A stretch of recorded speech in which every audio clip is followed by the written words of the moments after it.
So everything we've covered so far, while it has an audio component, has really been visual in nature. And now we're going to switch gears. Now we're going to move into movements that are entirely, almost 100% based on how they sound. And I think this is an area where a lot of teams forget that the judges are people, and people love music. And if a judge can sit there and tap their foot or bob their head in time to what you're doing, you know you've got them. And so all these movements that we're about to dive into are all about creating beats and sounds that are designed to kind of captivate our audiences and really bring just a whole separate dimension to what we're doing. And we're going to start with flashes. Flashes are pops of the rifle that, though they are visual in nature, all involve some kind of sound. Now, we've kind of explored this a little bit with that left shoulder positioning that we talked about earlier, so let's dive right in. We're going to start from port, and we're going to talk about all of our different types of flashes and kind of break them down. They're very simple movements. This should be awesome show and tell kind of an opportunity for us, so hopefully we can go through and identify what are the types of flashes that we can use to create some sound, and then how do we make some variations off them to make things even more interesting. So, starting at port, we already discussed our left shoulder. That is actually what we would call a left flash. And if you recall from our previous video, we're going up into the shoulder at a 45-degree angle. We are grasping the entire hand around the outboard side of the butt plate, not underneath it, to get a good solid sound. And we're really trying to get at that low end sound from hitting the rifle against the body and returning to port. So a left flash, 1, 2, simply works like that. We can take that same concept from the left flash and we can move it to the center. And when we do this, we create a movement that is more vertically oriented, but this is going to open up a lot of opportunities for us when it comes to making more complex rhythms. So the center flash involves twisting the sling towards your face by rolling inward with your right hand and raising the rifle to a point where our hand is about at our neck level. So when we do this, we rotate in and we raise up to get the rifle in a position.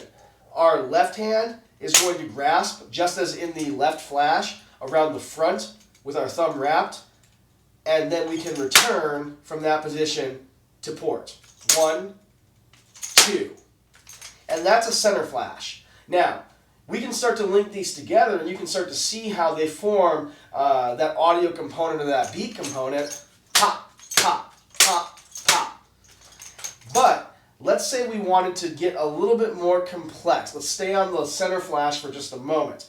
We could, instead of just having 1 count up and 1 count down, divide that same amount of space into 3 counts. Kind of if you're a musician, if you have a musician background, it's going to be a 1 and 2 as opposed to just 1, 2.